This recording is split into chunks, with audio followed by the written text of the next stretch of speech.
beaucoup remonté par le gouvernement parce qu'on appelle le peuple camerounais qui marchait pacifiquement de brigands, de bandits. Et c'est pas bon, on va pas appeler le peuple brigand, bandit, délinquant.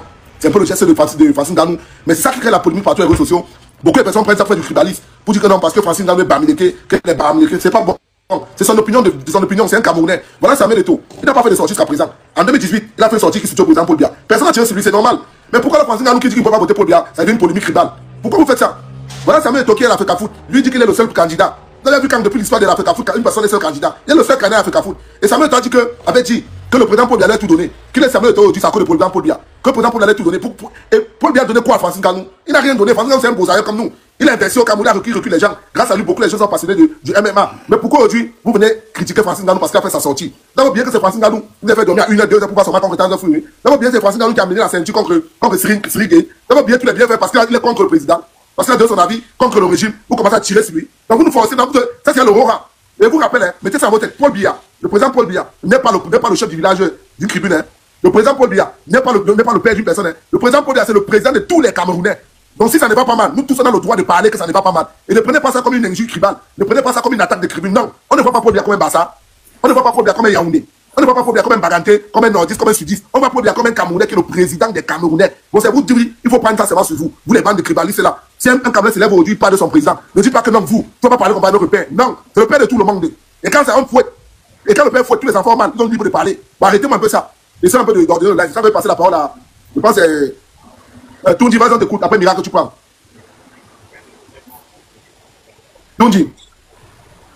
Ouais. Voilà, le but du live, c'est quoi? Est-ce que vous êtes pour ou contre la sortie de Francine Ganou qui a dit que même s'il a sa carte électorale, il ne pourrait pas voter le président parce que le président est vieux, il est fatigué. Et qu'il est fâché de certains ministres qui appellent la population, le peuple camerounais de délinquants, de bandits. Vous demandez plutôt le changement du local de vote. Ok. Déjà pour ma part, je vais commencer par dire qu'on ne doit pas voir le tribalisme partout. Parce que les gens ont parfois tendance à voir le tribalisme partout. Quand on sort, on défend quelqu'un, c'est parce que non, c'est parce qu'il est bandit. Non, laissons un peu de côté les tribus et autres là. Francis Ngannou, c'est un citoyen camerounais. Il sort, il donne son avis. Il dit que s'il était Cameroun, bon, s'il avait eu sa carte d'électeur, il n'aurait pas voté le président Paul Biya. C'est dans son droit. Il est tout à fait normal de dire, je me lève, je dis que je ne vote pas X, je ne vote pas Y. Si nous disons que nous sommes dans un pays où on prône la démocratie, alors chacun a le droit de donner son avis. Je ne vois pas pourquoi est-ce qu'on va offusquer quelqu'un parce qu'il a dit qu'il ne soutient pas le régime en place. Et un frère monté, il a dit quelque chose de très pertinent. Les Bruno Bidjan et Tessera sont là pour jouer leur rôle. C'est leur rôle là-bas. C'est mis la zizanie, venir cogner les têtes. C'est leur rôle.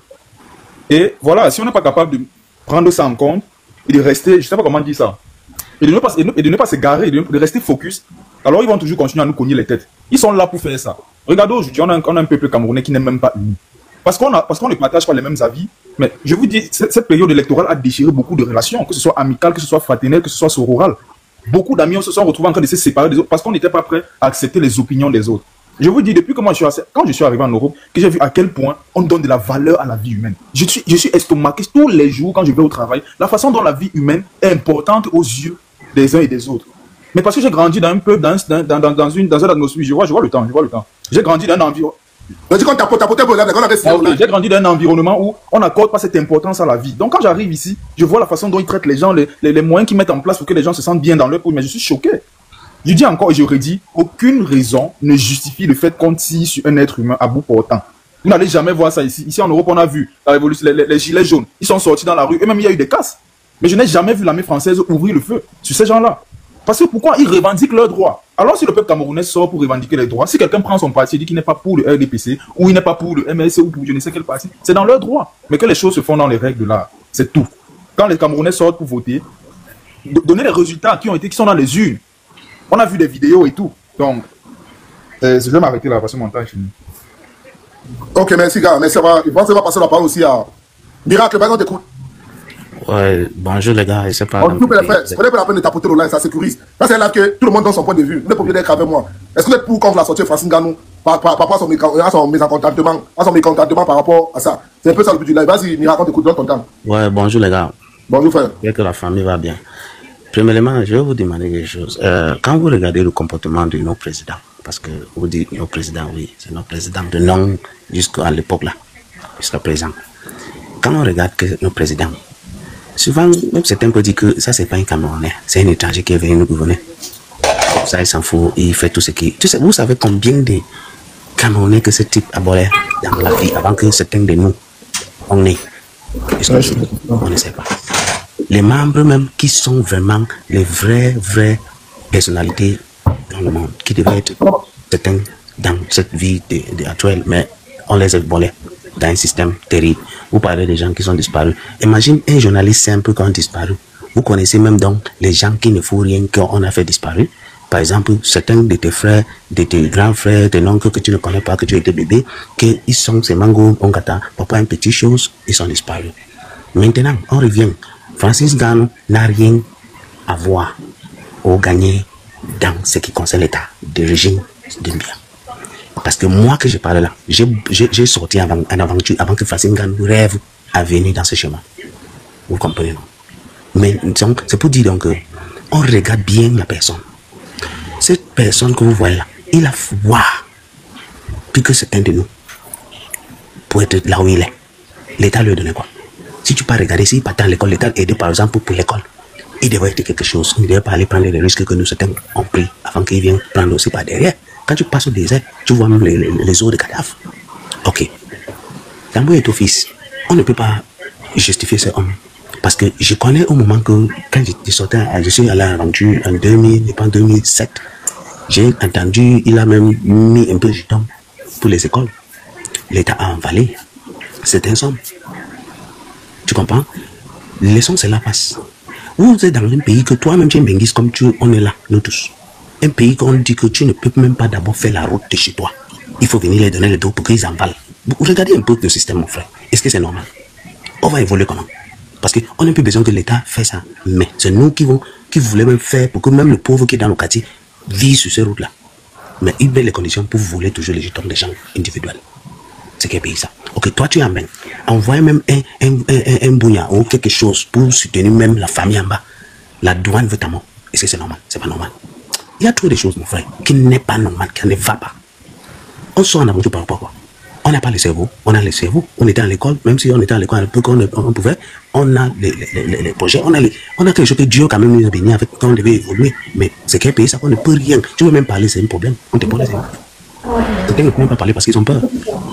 Ok, merci, Mira. Il ne faut pas descendre. On passe aussi à parler une fois parce qu'une fois on n'a pas parlé depuis avant, il est venu chez Junior. Mouli, vas-y, on t'écoute. On insulte dans son point de vue, sans insulter le président de la République, M. Paul Biya. Le débat, c'est entre Francine Ngannou et Samuel Eto'o. Est-ce que Francine Ngannou a bien fait de faire sa sortie ou de rester à son silence comme Samuel Eto'o? C'est un peu ça. Mouli, on t'écoute. D'abord, bonsoir. Pour moi, la photo lève en bas, s'il vous plaît, pour sécuriser là, s'il vous plaît. Vas-y, Mouli.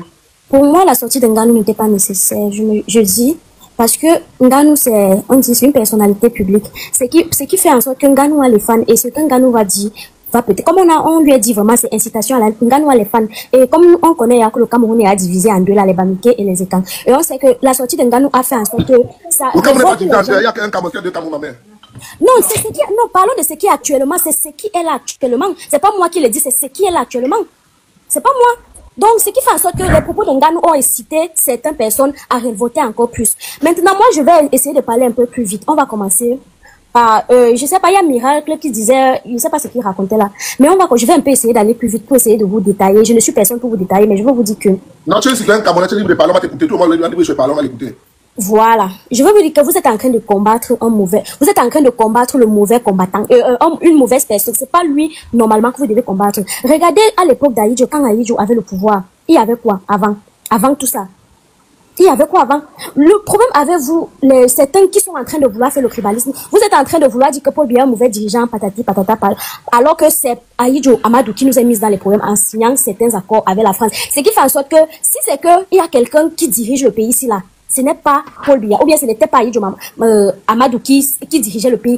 Jusqu'à présent, ce sont les Français qui dirigent notre pays. Ce qui fait en sorte que quand un Camerounais va essayer de faire un truc, les Français vont voir ça que non, c'est au profit du Cameroun. Et les Français, ils ne veulent pas notre bien, et ils veulent seulement pour eux, ils veulent nous appauvrir encore plus. Le Français va dire que non, ça c'est un Cameroun. Ça, regarde ce que celui-ci l'avait fait, c'est au profit du Cameroun. Non, éteignons ça. Dès qu'ils donnent les ordres, l'ordre vient d'en haut. Parce qu'on dit souvent que l'ordre vient d'étudier. L'ordre ne vient pas d'étudier. L'ordre vient de la France. Dès qu'on dit que non, ça, on ne veut pas aller et ça s'exécute. Parce que si c'est que la France décide de nous couper, ils vont nous couper. Si c'est que la France décide de nous punir, ils vont commencer à nous punir d'abord par leur monnaie parce que c'est grâce à eux qu'on vit aujourd'hui. Si c'est qu'on doit dire ça, c'est grâce aux Français parce que leur monnaie, ils nous donnent leur monnaie. Contre quoi? Contre les citernes de bois que la France transporte ici. Et je ne sais pas, il faut bien vous renseigner sur l'histoire du Cameroun.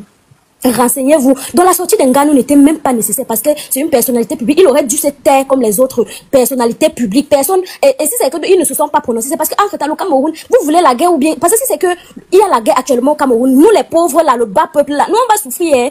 Les benguistes là, ils vont rester en bain parce que c'est même les benguistes qui mettent le feu.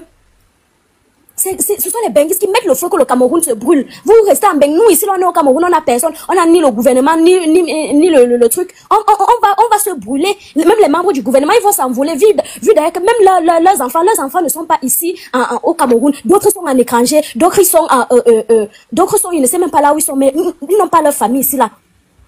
Donc, si c'est qu'il y a quelqu'un que vous devez combattre. Molly, tais-toi, tu dis rien de bon. Molly, tu dis rien de bon. Monsieur, parce qu'on ne vous a pas donné, on ne t'a pas donné la parole. Mais tu ne dis rien de bon là. Ne pas venir dire pas de commencer qu'on demandait qu'on tue les Camerounais. Attendez, elle va chuter, pardon, ça ne sert à rien de l'interrompre. Tu vas chuter et puis on va. Donc,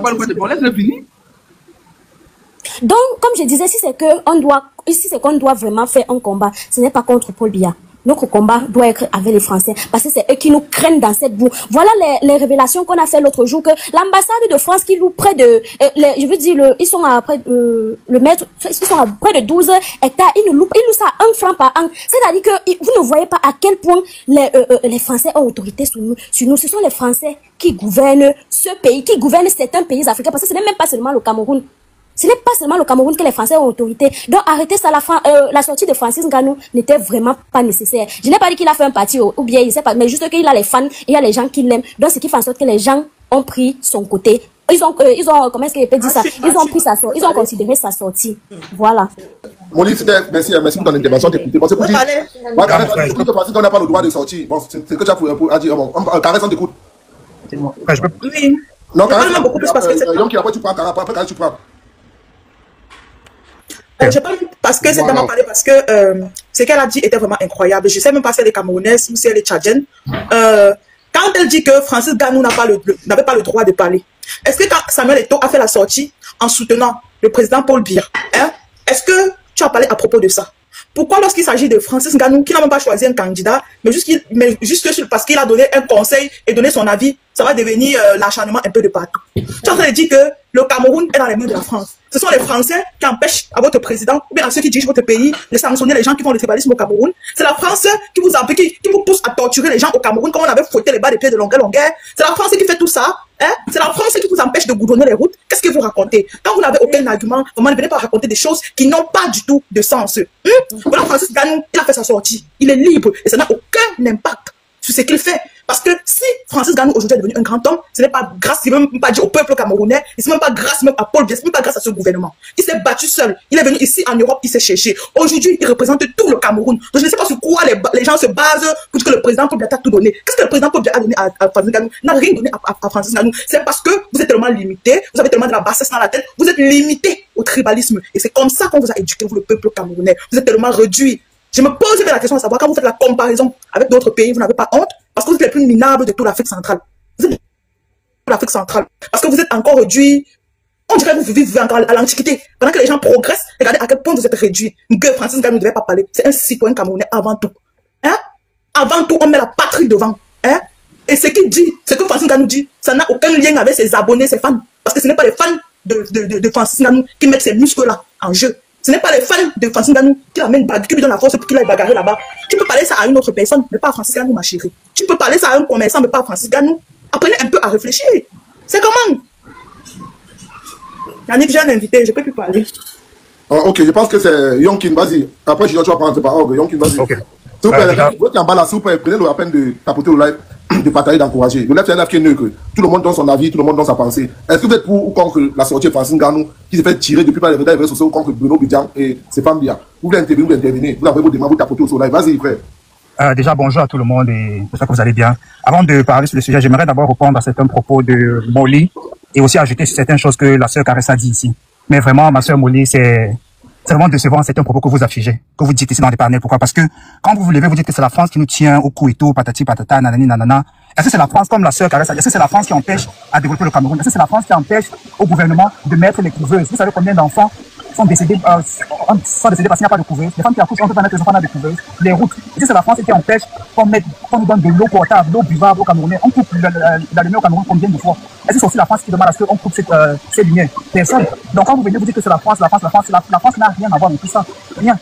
Et aussi parce que sur les débats, je soutiens à 100% la sortie de Francis Ngannou. Pourquoi? Parce que Francis Ngannou, quand il parle, même avant qu'il ne sorte, qu'il ne fasse même cette interview, quand il a sorti cette image dans sur son Instagram, son Facebook, en postant seulement le drapeau du Cameroun, tout le monde s'est acharné que, mais tu sors seulement le drapeau pour dire quoi?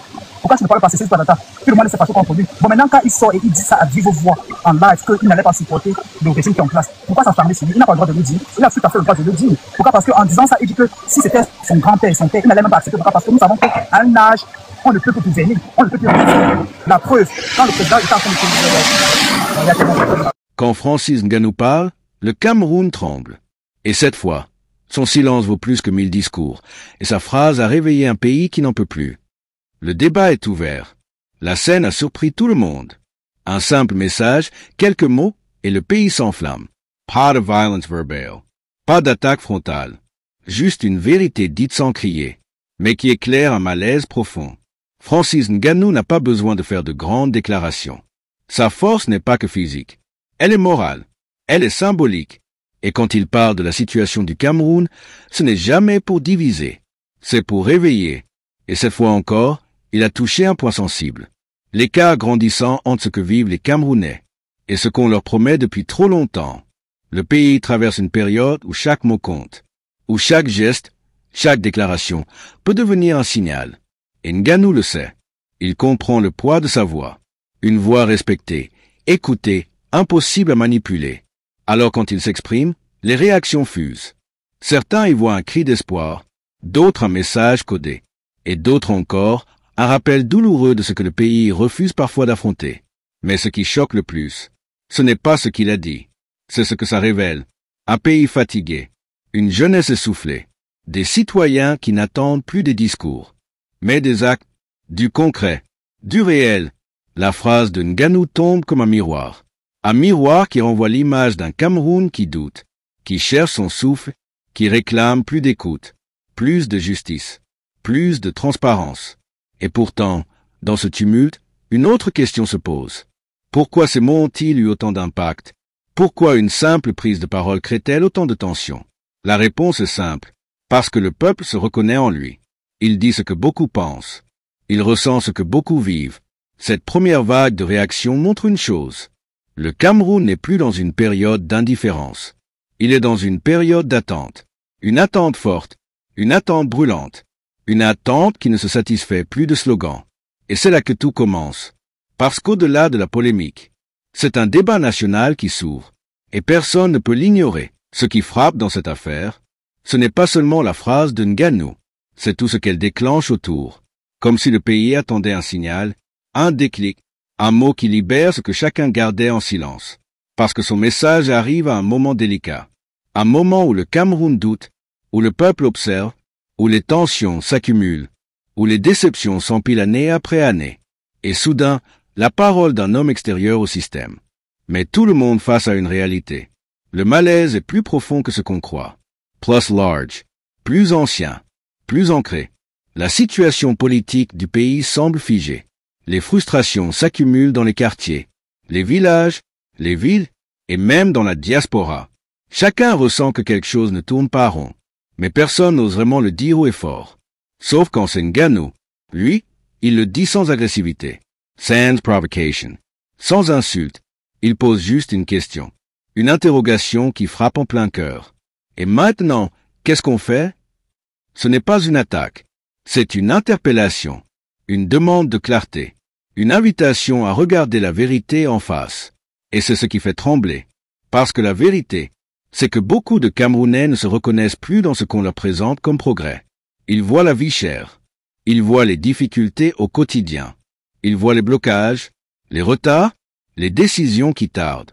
Ils voient un pays où la jeunesse cherche son souffle, où les opportunités se font rares, où les rêves se brisent souvent avant même de commencer. Et là, un sportif devenu icône mondiale rappelle une évidence. La dignité d'un peuple n'est pas négociable. Le respect d'un pays ne se réclame pas par slogan. Il se construit, se prouve, se protège. Chaque mot qu'il lâche réveille un écho. Un écho dans les rues, un écho dans les familles, un écho dans les discussions privées, où chacun dit désormais ce qu'il pensait depuis longtemps. Parce que oui, le Cameroun traverse un moment charnière. Un moment où les citoyens ne veulent plus subir. Ils veulent comprendre. Ils veulent participer. Ils veulent être considérés. Et si Ngannou a autant d'impact, c'est parce qu'il n'a rien à gagner. Il n'attend aucun poste, aucun avantage, aucune récompense. Il parle en homme libre, en fils du pays, en témoin d'une réalité qu'il a vécue avant d'être champion. Et c'est là que son message devient puissant. Il demande un Cameroun plus juste, un Cameroun plus ouvert, un Cameroun qui écoute, un Cameroun qui avance, sans laisser personne derrière. Ce qui frappe dans cette affaire, ce n'est pas seulement la phrase de Ngannou, c'est tout ce qu'elle déclenche autour, comme si le pays attendait un signal, un déclic, un mot qui libère ce que chacun gardait en silence. Parce que son message arrive à un moment délicat, un moment où le Cameroun doute, où le peuple observe, où les tensions s'accumulent, où les déceptions s'empilent année après année. Et soudain, la parole d'un homme extérieur au système. Mais tout le monde face à une réalité. Le malaise est plus profond que ce qu'on croit. Plus large, plus ancien, plus ancré. La situation politique du pays semble figée. Les frustrations s'accumulent dans les quartiers, les villages, les villes, et même dans la diaspora. Chacun ressent que quelque chose ne tourne pas rond. Mais personne n'ose vraiment le dire haut et fort. Sauf quand c'est Ngannou. Lui, il le dit sans agressivité. Sans provocation. Sans insulte. Il pose juste une question. Une interrogation qui frappe en plein cœur. Et maintenant, qu'est-ce qu'on fait? Ce n'est pas une attaque. C'est une interpellation. Une demande de clarté. Une invitation à regarder la vérité en face. Et c'est ce qui fait trembler. Parce que la vérité, c'est que beaucoup de Camerounais ne se reconnaissent plus dans ce qu'on leur présente comme progrès. Ils voient la vie chère. Ils voient les difficultés au quotidien. Ils voient les blocages, les retards, les décisions qui tardent. Ils voient un pays où la jeunesse cherche son souffle, où les opportunités se font rares, où les rêves se brisent souvent avant même de commencer. Et là, un sportif devenu icône mondiale rappelle une évidence. La dignité d'un peuple n'est pas négociable. Le respect d'un pays ne se réclame pas par slogan. Il se construit, se prouve, se protège. Chaque mot qu'il lâche réveille un écho dans les rues, un écho dans les familles, un écho dans les discussions privées, où chacun dit désormais ce qu'il pensait depuis longtemps. Parce que oui, le Cameroun traverse un moment charnière, un moment où les citoyens ne veulent plus subir. Ils veulent comprendre, ils veulent participer, ils veulent être considérés. Et si Ngannou a autant d'impact, c'est parce qu'il n'a rien à gagner. Il n'attend aucun poste, aucun avantage, aucune récompense. Il parle en homme libre, en fils du pays, en témoin d'une réalité qu'il a vécue avant d'être champion. Et c'est là que son message devient puissant. Il demande un Cameroun plus juste, un Cameroun plus ouvert, un Cameroun qui écoute, un Cameroun qui avance, sans laisser personne derrière.